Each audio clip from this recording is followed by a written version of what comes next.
আসসালামু আলাইকুম রহমতুল্লাহ। আশা করি সকলে ভালো আছেন। আপনাদের সকলকে স্বাগতম স্ক্রিপ ফাইল স্কুলে। আজকের ক্লাসটা হচ্ছে বীজগণিতের রাশির গুণ, এক পদের রাশিকে এক পদের রাশি দ্বারা গুণ। ঠিক আছে, আমি জানি অনেকেরই এই টপিকটাতে সমস্যা আছে। তো যাদের সমস্যা ছিল বা এখনো আছে বা যারা কনফিউশন আছেন, আজকের এই ভিডিওটি তাদের জন্য। আজকে আমি এমন ভাবে শেখাবো যাতে আপনারা ক্যালকুলেটর ছাড়া জাস্ট চোখের দেখাতে আপনার অ্যান্সারটা বলে দিতে পারেন। ঠিক আছে, তো আমি এই এক পদের রাশিকে এক পদের রাশি দ্বারা গুণ করার জন্য কিছু নিয়ম লিখে দিয়েছি। সেটা হচ্ছে যে গাণিতিক রাশির গুণের নিয়ম। তো গাণিতিক রাশির গুণ করার সময় আমরা যেভাবে গুণ করেছি, যেভাবে চিহ্ন বসিয়েছি, ঠিক এইখানেও ঠিক সেইভাবেই গুণ করব, সেইভাবেই চিহ্ন বসাবো। আচ্ছা, নতুন নিয়মটা কি? এখানে একটা শর্ত যে চলক চলক মিল থাকতে হবে। হ্যাঁ, চলক চলক যেহেতু যদি মিল থাকে তাহলে আমাদের গুণের সময় পাওয়ার গুলো কি যোগ করে দিতে হবে। যেহেতু এটা আমাদের বীজগাণিতিক রাশি তাহলে অবশ্যই কি চলক থাকবে, মানে অক্ষর তো থাকবে, অক্ষরগুলোই কি চলক। আচ্ছা, তো যারা চলক চেনেন না, চলক সহগ ধ্রুবক চিনতে যাদের সমস্যা হয়তো আমার চ্যানেলে ভিডিও দেওয়া আছে, সেটা দেখে আসতে পারেন। ঠিক আছে, আচ্ছা, তাহলে আমরা এখানে কিছু একটা রাশি লিখি। যেমন আমি যদি এখানে লিখি 5ab গুণন 4aq, এই একটা রাশি লিখলাম। ঠিক আছে, তাহলে এইটা আমরা এখন কি কাজ করব? আমি বলেছি গাণিতিক রাশিতে যেভাবে গুণ করেছি সেভাবে গুণ করবো। যে এই যে সংখ্যাগুলো যা আছে এগুলো কি গাণিতিক রাশিতে যেভাবে গুণ করি, নর্মালি আমরা যেভাবে গুণ করি, 4 5 কত 20 হয়। এবার দেখলাম প্রথম রাশিতে এ আছে, দ্বিতীয় রাশিতে এ আছে, তাহলে এ আর এ কি এগুলো কি চলক না? হ্যাঁ, চলকের মিল আছে। তাহলে চলকের মিল থাকলে কি করব, পাওয়ার গুলো যোগ করে দেব। তাহলে এই চলকের কোনো পাওয়ার নেই, তার মানে কি 1 আছে, এই চলকের পাওয়ার কি কত 3 আছে। আচ্ছা, যোগ করে দিলাম। এইবার দেখলাম আরেকটা চলক আছে আমাদের বি, কিন্তু দ্বিতীয় পদে দ্বিতীয় রাশি থেকে আসলে কোনো বি আছে? বি তো নাই, তার মানে বির মিল নাই। ওইটা ওইভাবেই রেখে দেবো। বুঝতে পেরেছি? যেগুলো আসলে আমাদের মিল থাকবে না সেগুলো ওইভাবেই রেখে দিতে হবে, আর যেগুলো মিল থাকবে আর গুলো যোগ করে দেবো জাস্ট। আচ্ছা, তাহলে এটা কি হবে 20 গুণন a⁴ গুণন b। এইবার এই যে 20 একটা সংখ্যা, এ একটা চলক, বি একটা চলক, এই তিনটার মধ্যে কি আসলে কোনো মিল আছে? কোনো মিল নেই। তো যখনই আমাদের কোনো মিল থাকবে না তখন আমাদের আর কোনো কাজ করার কিছু নেই, তার মানে ওইটা ওইভাবেই রেখে দিতে হবে। বুঝতে পেরেছি? আচ্ছা, এইবার চিহ্নের কথাটা আমি বলে দিই। দেখলাম যে 4a³ এটার আগে কোন চিহ্ন আছে? কোন চিহ্ন নেই, তার মানে প্লাস আছে। এবার কথা থাকতে পারে স্যার চিহ্ন তো আছে, গুণ প্লাস এবং মাইনাসের মধ্যে কোন চিহ্ন? আমরা দেখলাম প্লাস এবং মাইনাসের মধ্যে কোন চিহ্ন আছে? কোন চিহ্ন নেই, তার মানে প্লাস আছে। এটাতেও কোনো চিহ্ন নেই, মানে প্লাস আছে। তো আমি গাণিতিক রাশি গুণনের ক্ষেত্রে চিহ্নের ক্ষেত্রে বলেছিলাম যে যদি আমাদের একটা রাশিতে কোনো মাইনাসই না থাকে তাহলে ওই যে অ্যান্সারটা সেটার সামনে কি বসবে? প্লাস বসবে, যেটা আমাদের দেওয়ার প্রয়োজন নেই। এই টোটাল রাশিতে যেহেতু কোনো মাইনাস নেই তার মানে এখানে কি বসবে? প্লাস বসবে। এখানে যেটা দেওয়ার প্রয়োজন আমরা প্লাসই দিয়ে রেখেছি। আচ্ছা, আমি যদি এরকম একটা রাশি লিখি যে -10 a³ b³ গুণন হচ্ছে 5a² b², এরকম একটা রাশি লিখলাম। এটাতে কি করব? প্রথমে আমি আগে চিহ্নের কাজটা করে নিই। হ্যাঁ, তো এইখানে 10a³ b³ দেখলাম এই রাশিটার আগে মাইনাস আছে, 5a² b² এটার আগে কি কোনো চিহ্ন নাই, তার মানে প্লাস আছে। টোটাল যে রাশিটা আছে এই টোটাল রাশিতে মাইনাসের সংখ্যা কয়টা? একটা না? এক জোড় নাকি বিজোড়? আমরা জানি বিজোড়। বিজোড় যদি হয় মানে টোটাল রাশিতে মাইনাসের সংখ্যাটা যদি বিজোড় হয় তাহলে সামনে মাইনাস থেকে যাবে, আর যদি জোড় হতো তাহলে সামনে প্লাস বসতো, যেটা দেওয়ার প্রয়োজন নেই। আচ্ছা, এবার এই যে সংখ্যাগুলো ডিরেক্টলি আমাদের গুণন করতে হবে। 5 10 কত 50 হয়।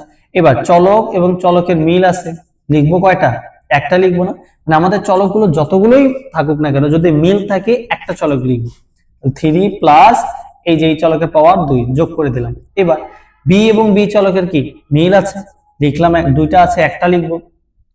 প্রথম চলকের পাওয়ার কত 3 এবং দ্বিতীয় চলকের পাওয়ার কত 2 যোগ করে দিলাম। আচ্ছা, -50 গুণন এখানে a⁵ গুণন b⁵। এইবার দেখলাম এখানে একটা সংখ্যা, এটা একটা চলক, এটা একটা চলক, কোনো কি মিল আছে? কোনো মিল নেই। তাহলে আমাদের কি করতে হবে? ওইটা ওইভাবেই রেখে দিতে হবে। যখন আমাদের মিল থাকবে না তখন আমাদের আর কোনো কাজ নেই। বুঝতে পেরেছি? আচ্ছা, এই যে দুইটা রাশিতে দেখলাম যে দুইটা রাশি কারোর আগে কোনো মাইনাস নাই, আবার এইখানে দেখলাম যে একটা মাইনাস আছে। এবার একটা কনফিউশন থাকতে পারে যে যদি দুইটার আগেই মাইনাস থাকে তাহলে আমরা কি করব? তাহলে চলো দেখা যাক দুইটার আগে মাইনাস থাকলে আমরা আসলে সেইটা কিভাবে চিহ্ন বসাবো। হ্যাঁ, আচ্ছা, যদি দুইটার আগেই মাইনাস থাকে, যেমন আমি এখানে যদি একটা রাশি লিখি -20 a³ b³ c³ গুণন হচ্ছে -4 a b c, এইটা লিখলাম। ঠিক আছে, এখন একটা কোশ্চেন থাকতে পারে, স্যার আপনি এখানে মাইনাস ব্র্যাকেটটা কেন দিলেন, এটার আগে তো ব্র্যাকেট দিলেন না। আচ্ছা, আমাদের প্রক্রিয়ার চিহ্ন কয়টা? 4টা, প্লাস মাইনাস গুণ ভাগ, তাই না? এই প্রক্রিয়ার চিহ্নগুলো পাশাপাশি বসতে পারে না। আমি যদি এখানে ব্র্যাকেটটা না দেই, এই যে দুইটা প্রক্রিয়ার চিহ্ন একসাথে বসে যায়, একসাথে কখনো দুইটা প্রক্রিয়ার চিহ্ন বসতে পারে না। তাই একটাকে যখন এরকম আসবে তখন একটাকে ব্র্যাকেট দিয়ে আটকাই দিতে হবে, ঠিক আছে?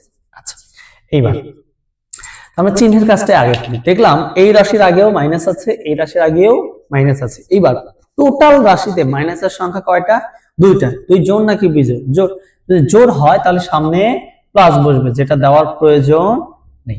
আচ্ছা, এইবার এই সংখ্যাটা নরমালি যেভাবে গুণ করি সেভাবে গুণ করব। তার বিষম কত হয়? 80 হয়। এবার এই চলক, এই দেখলাম প্রথম রাশিতে এ চলক আছে, দ্বিতীয় রাশিতেও এই চলক আছে। এই চলকের কি মিল আছে না? পাওয়ার গুলো যোগ করে দেবো। এই প্রথম চলকের পাওয়ার 3 এবং এখানে কোনো পাওয়ার নেই, তার মানে 1, ঠিক আছে? আবার বি চলকের মিল আছে, তাহলে বির পাওয়ার গুলো কি যোগ করে দেবো, গুণ। সি চলকের মিল আছে, তাহলে সি পাওয়ার গুলো কি করে দেবো, যোগ করে দেব, ঠিক আছে? আচ্ছা, এবার 80 গুণন a টু দি পাওয়ার 4 গুণন b টু দি পাওয়ার 4 গুণন c টু দি পাওয়ার 4। তাহলে এখানে আমাদের আর কাজ করার কিছু নেই, কারণ কোনো মিল নেই। তাহলে আমাদের কি ওইটা ওইভাবেই রেখে দিতে হবে। বুঝতে পেরেছি কথা? আচ্ছা, এখন এটা তো দেখলাম। আমাদের যদি এরকম কোনো রাশি দেওয়া থাকে তাহলে আমরা কি জাস্ট চোখের দেখাতে বলে দিতে পারবো যে নরমালি গুণন করে দেব, প্লাস পাওয়ার গুলো যোগ করে দিয়ে অ্যানসারটা বলে দেব, ঠিক আছে? আচ্ছা, তো দুইটা তো রাশি দেখলাম যে গুণন করে, এখন কনফিউশন থাকতে পারে যে স্যার এরকম একপদী রাশি যদি 3টা বা 4টা বা 5টা যদি গুণন থাকে তাহলে আমরা কি করব? যদি এরকম থাকে যে 8a কিউব b স্কয়ার গুণন minus 10 a square b square গুণন হচ্ছে 2ab, এরকম আছে যে 3টা একপদী রাশি গুণন করতে বলা হচ্ছে, তাহলে আমরা কি করব? বিষয়টা হচ্ছে যে আমরা আসলে দুইটা যেভাবে করেছি, এরপরে যত থাকবে 3টা থাক, 5টা থাক, 10টা থাক, 20টা থাক, সব একই নিয়মে করবে। এই নিয়মের বাইরে আর কোনো নিয়ম নেই। যেমনটা হচ্ছে যদি চিহ্নের কাজটা করি, 8a কিউব b স্কয়ার, এর আগে কোন চিহ্ন আছে? কোনো চিহ্ন নেই, মানে প্লাস আছে। 10a স্কয়ার b স্কয়ার, এর আগে কোন চিহ্ন আছে? মাইনাস আছে। 2ab এর আগে কোন চিহ্ন আছে? প্লাস মাইনাসের মধ্যে প্লাস আছে। টোটাল রাশিতে মাইনাসের সংখ্যা কয়টা?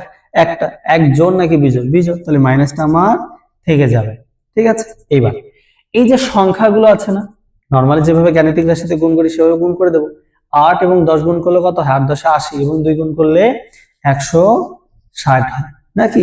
আচ্ছা, এইবার দেখলাম এখানে এ চলকের মিল আছে, গুণন। আমি বলেছিলাম যে এ যতগুলোই থাকুক না কেন, মানে চলক যতগুলোই থাকুক, যদি মিল থাকে একটা চলক লিখতে হয়। 3টা আছে, একটা লিখলাম। পাওয়ার গুলো কি করে দেবো? যোগ করে দেবো। প্রথম পাওয়ার 3, দ্বিতীয় পাওয়ার হচ্ছে 2, পরে পাওয়ার কত? 1। আচ্ছা, আবার দেখলাম বি চলকের কি মিল আছে না, তাহলে এখানে কি করব, যে বি লিখবো, পাওয়ার গুলো যোগ করে দেবো, ঠিক আছে? প্রথম বি পাওয়ার হচ্ছে 2, পরের বি পাওয়ার হচ্ছে 2, পরের বি পাওয়ার কত? 1। বুঝতে পেরেছি কথা? আচ্ছা, এইবার মাইনাস 160 গুণন, এখানে a টু দি পাওয়ার কত হয়? 6 হয়, এখানে গুণন b টু দি পাওয়ার 5 হয়। আচ্ছা, এবার কি আমাদের কোনো কাজ করার কিছু আছে? কারণ মিল তো নাই, তাহলে আর কাজ নেই। এর মানে কি এটা এইভাবেই রেখে দিতে হবে। বুঝতে পেরেছি কথা?